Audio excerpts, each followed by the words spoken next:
মৰমৰ ষষ্ঠ শ্ৰেণীৰ ছাত্ৰ ছাত্ৰীসকল, তোমালোকক যোৱাকালি এটা পাঠ ভিডিঅ' যোগে পঠাইছিলোঁ।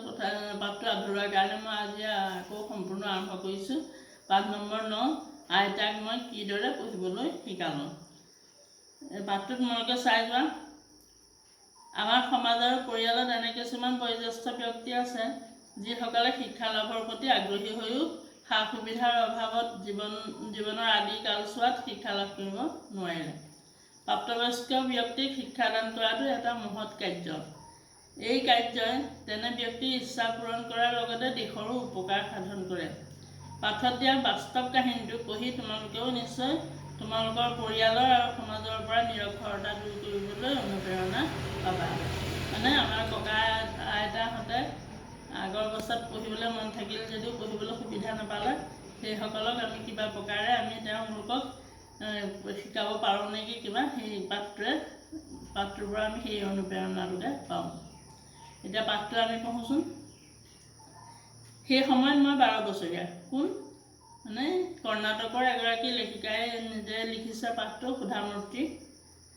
তেওঁ কৈছে, সেই সময়ত মই 12 বছৰীয়া। ককা দেউতা আৰু আইতাৰ লগত মই তেতিয়া উত্তৰ কৰ্ণাটকৰ এখন গাঁৱত বাস কৰিছিলোঁ। সেই সময়ত যোগাযোগ ব্যৱস্থা ইমানেই বেয়া আছিল যে ৰাতিপুৱাৰ বাতৰি কাকতখন আবেলি পৰতহে হাতত পৰেহি। প্ৰতিদিনে এখন বাছত চহৰৰ পৰা কাকত পত্ৰবোৰ আহিছিল আৰু আমি সকলোৱে অধীৰ আগ্ৰহেৰে সেই বাছখনলৈ অপেক্ষা কৰিছিলোঁ। সেই সময়ত কন্নড় ভাষাৰ জনপ্ৰিয় লেখক আছিল ত্ৰিবেণী। কৰ্ণাটকৰ কন্নড় ভাষা চলিছিল। সেই কন্নড় ভাষাৰ জনপ্ৰিয় লেখক এজন আছিল, নাম ত্ৰিবেণী। তেখেতে মানুহৰ মনৰ জগতখনৰ সমস্যাবোৰক লৈ লিখিছিল। সেই সময়ত কাশী যাত্ৰী নামৰ তেখেতৰ এখন উপন্যাস কন্নড় ভাষাৰ সাপ্তাহিক বাতৰি কাকত কৰ্মবীৰত ধাৰাবাহিক হিচাপে প্ৰকাশিত হৈছিল। ত্ৰিবেণী নামৰ লেখকজনৰ কাশী যাত্ৰী নামৰ এখন উপন্যাস কন্নড় ভাষাত কৰ্মবীৰ নামৰ এখন ধাৰাবাহিকত বাতৰি কাকতত প্ৰকাশ হৈছিল। এখন বাতৰি কাকতত সেই ধাৰাবাহিকখন প্ৰকাশ হৈছিল। এগৰাকী বৃদ্ধাক কেন্দ্ৰ কৰি উপন্যাসখন ৰচনা কৰা হৈছিল। উপন্যাসখন এগৰাকী বৃদ্ধা মানুহক লৈ ৰচনা কৰা হৈছিল। তেওঁ কাশীলৈ যাবলৈ বৃদ্ধাগৰাকীৰ প্ৰবল আগ্ৰহ আছিল। অধিকাংশ হিন্দুৰ দৰেই বৃদ্ধাগৰাকীয়েও ভাবিছিল যে এবাৰ কাশীলৈ গৈ বিশ্বনাথ বাবাৰ ক্ষীৰত পানী ঢালিব পাৰিলে খুব পুণ্যৰ কাম হ'ব। কিমান প্ৰতিবন্ধকতা অতিক্ৰম কৰি বৃদ্ধাগৰাকী কাশীলৈ যাবলৈ ওলাইছিল, সেয়া আছিল উপন্যাসখনৰ মূল কথা। উপন্যাসখনৰ আন এটা চৰিত্ৰ আছিল এজনী বিবাহ উপযোগী অনাথ ছোৱালী। ছোৱালীজনীৰ বিয়া ঠিক হৈছিল। ঠিক সেই বিয়া পাতিব পৰাকৈ তাইৰ ঘৰৰ অৱস্থা সচ্ছল নাছিল। ছোৱালীজনীৰ এই দুৰৱস্থাৰ কথা জানিব পাৰি বৃদ্ধাগৰাকীয়ে কাশী যাত্ৰাৰ পৰিকল্পনা বাতিল কৰিলে আৰু সাঁচি থোৱা সমস্ত ধন সেই ছোৱালীজনীক দি দিলে।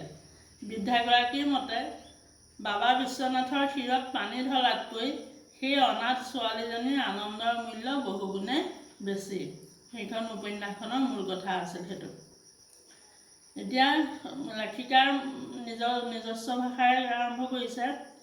মোৰ আইতাৰ নাম আছিল কৃষ্ণটাকা। তেখেতে কোনোদিনে বিদ্যালয়ৰ কথা গচকি পোৱা নাছিল, গতিকে তেখেতে পঢ়িবও নোৱাৰিছিল। প্ৰতি সপ্তাহে সাপ্তাহিক বাতৰি কাকতখন হাতত আহি পৰিলে মই আইতাক উপন্যাসখন পঢ়ি শুনাইছিলোঁ। উপন্যাসখন আইতাই ইমানেই ভাল পাইছিল যে সকলো কাম কাজ বাদ দি তেখেতে একান্ত মনে কাশী যাত্ৰী নামৰ উপন্যাসখন শুনি শুনি মুখস্থ কৰি পেলাইছিল। মোৰ আইতাইও কোনোদিনে কাশীলৈ যোৱা নাছিল। উপন্যাসখনত বৰ্ণনা কৰা বৃদ্ধাৰ জীৱনৰ লগত তেখেতে নিজৰ জীৱনৰ যেন মিল পাইছিল। ফলস্বৰূপে সাপ্তাহিক কাকতখন আহি পালেই উপন্যাসখন শুনিবলৈ তেখেত উদ্গ্ৰীৱ হৈ পৰিছিল। আইতাক উপন্যাসৰ কথাখিনি পঢ়ি শুনাই উঠিহে মই খেলিবলৈ গৈছিলোঁ। গাঁৱৰ মন্দিৰৰ চৌহদত মই বন্ধুসকলৰ লগত লুকাচুৰি খেলিছিলোঁ। আইতাই আন বৃদ্ধাসকলৰ লগত বহি উপন্যাসৰ কাহিনীটোৰ বিষয়ে আলোচনা কৰিছিল। সেই সময়ত এবাৰ ভাইটি ভণ্টিহঁতৰ লগত মই ওচৰৰে গাঁও এখনৰ বিয়ালৈ গৈছিলোঁ। বিয়াখনৰ পৰা আহি দেখিলোঁ যে আইতাৰ দুচকুত চকু পানী। মই অবাক। নানা কঠিন পৰিস্থিতিতো আইতাক মই কোনোদিনে কন্দা দেখা নাই। সেইদিনা মানে তাই বাতৰি পঢ়িবলৈ নহ'লে, তাই বিয়া খাবলৈ গ'ল কাৰণে আইতাই নিজে পঢ়িব নোৱাৰি চকু পানী ওলাইছে। কি হৈছে আইতা, আপোনাৰ গা বেয়া লাগিছে নেকি? মই উদ্বিগ্নতাৰে প্ৰশ্ন কৰিলোঁ। আইতা আহি মোৰ কাষতে বহিলহি আৰু মোৰ মূৰত তেখেতৰ স্নেহময় হাতখন থৈ ৰৈ থাকিল। মই বুজিলোঁ যে তেখেতে মোক কিবা ক'বলৈ বিচাৰিছে। মই সুধিলোঁ, কিবা ক'ব আইতা? আইতাই লগে লগে উত্তৰ দিলে, যেতিয়া মই সৰু আছিলোঁ তেতিয়াই মাতৃহাৰা হৈছিলোঁ। ডাঙৰ হ'লোঁ কাৰো যত্ন নোপোৱাকৈ। সেই সময়ত কোনোৱেই এই কথা ভবা নাছিল যে ছোৱালীবোৰেও শিক্ষা গ্ৰহণ কৰা উচিত। ছোৱালী হিচাপে ময়ো বিদ্যালয় দেখা নাপালোঁ। খুব কম বয়সতে মোৰ বিয়া হৈছিল। মোৰ নিজৰ লেখা পঢ়া নহ'ল, কিন্তু মোৰ ল'ৰা ছোৱালীবোৰে যাতে ভাল শিক্ষা পায় সেই সম্পৰ্কত মই সতৰ্ক আছিলোঁ। আইতাক মই খুব ভাল পাইছিলোঁ। আইতাৰ মুখলৈ চাই দেখিলোঁ তেখেতৰ চকুত তেতিয়াও চকু পানী।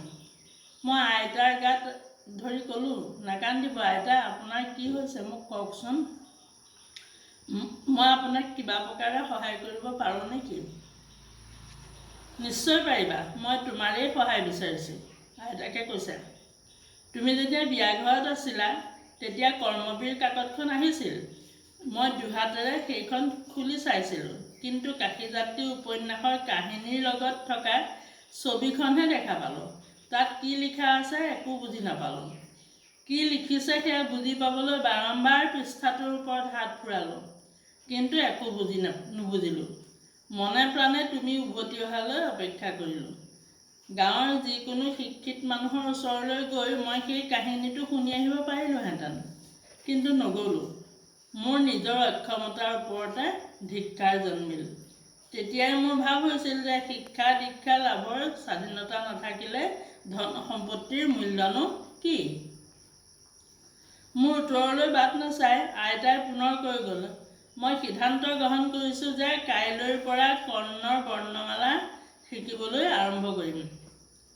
জেদ কৰি হ'লেও শিকিম আৰু সৰস্বতী পূজাৰ দিনাখন মোৰ শিকন সমাপ্ত কৰিম।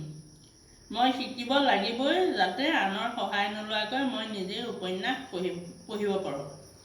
শিক্ষাৰ ক্ষেত্ৰত মই স্বাধীন হ'বই লাগিব, সেয়া আইতাই সংকল্প লৈছিল। আইতাৰ দৃঢ় সংকল্প দেখি মই হাঁহি সামৰিব নোৱাৰিলোঁ। হাঁহি হাঁহি ক'লোঁ, ৬২ বছৰ বয়সত আপুনি লিখা পঢ়া শিকিব আইতা? নাতিনীয়েকে কৈছে, আইতা আপুনি ৬২ বছৰ বয়সত লিখা পঢ়া শিকিব? আপোনাৰ আটাইবোৰ চুলি পকিছে, হাত মুখৰ ছাল ফটুৰা হৈ পৰিছে, চকুত কোন কাহানিবাৰ চশমা পিন্ধিছে। এইবোৰৰ উপৰি ৰান্ধনি ঘৰৰ কাম পাৰিব আপুনি? মোৰ কথা শুনি আইতায়ো সামান্য হাঁহি ক'বলৈ ধৰিলে, পাৰিম। ভাল কামৰ বাবে যদি প্ৰতিজ্ঞাবদ্ধ হোৱা তেন্তে সতেক বাধা বিঘিনি অতিক্ৰম কৰি তুমি লক্ষ্যত উপনীত হ'ব পাৰিবা। যিমানেই কষ্টকৰ হওক মই পাৰিমেই। শিক্ষাৰ বাবে কোনো বয়স নাই। আইতাকে দৃঢ় সংকল্প ল'লে যে যিমানেই কষ্ট হওক মই পাৰিমেই। তেওঁ সৰস্বতী পূজাৰ দিনা শিক্ষা শেষ কৰিম বুলি সংকল্প লৈ নাতিনীয়েকৰ ওচৰত সংকল্প ল'লে। সেই কথামতেই কাম। পাছদিনাৰ পৰাই মোৰ শিক্ষক জীৱনৰ সূত্ৰপাত হ'ল। দেখিলোঁ যে ভাল ছাত্ৰ ছাত্ৰীৰ সকলো গুণেই আইতাৰ আছে। গৃহকৰ্ম কৰিবলৈ তেখেতে ক্লান্তি অনুভৱ নকৰিছিল, দুখ অনুভৱ নকৰিছিল, ভাগৰ অনুভৱ নকৰিছিল। তেওঁ চব কৰি গৈছিল। একোটা বাক্য মনত ৰাখিবলৈ তেখেতে বাৰে বাৰে পঢ়িছিল। পঢ়া হৈ গ'লে মনে মনে আওৰাইছিল, মুখস্থ কৰিছিল। ময়েই তেখেতৰ একমাত্ৰ শিক্ষয়িত্ৰী আৰু তেখেত আছিল মোৰ একমাত্ৰ ছাত্ৰী। আইতাক হ'ল ছাত্ৰী আৰু নাতিনীয়েক হ'ল শিক্ষয়িত্ৰী। যথাসময়ত সৰস্বতী পূজা আৰম্ভ হ'ল। তেতিয়ালৈ কাশীযাত্ৰী উপন্যাসখন গ্ৰন্থ হিচাপে প্ৰকাশ হৈ ওলাইছে। মই গোপনে সেইখন কিনিলোঁ। পূজাৰ দিনা আইতাই মোক মণ্ডপলৈ নি এখন টুলৰ ওপৰত বহিবলৈ দিলে।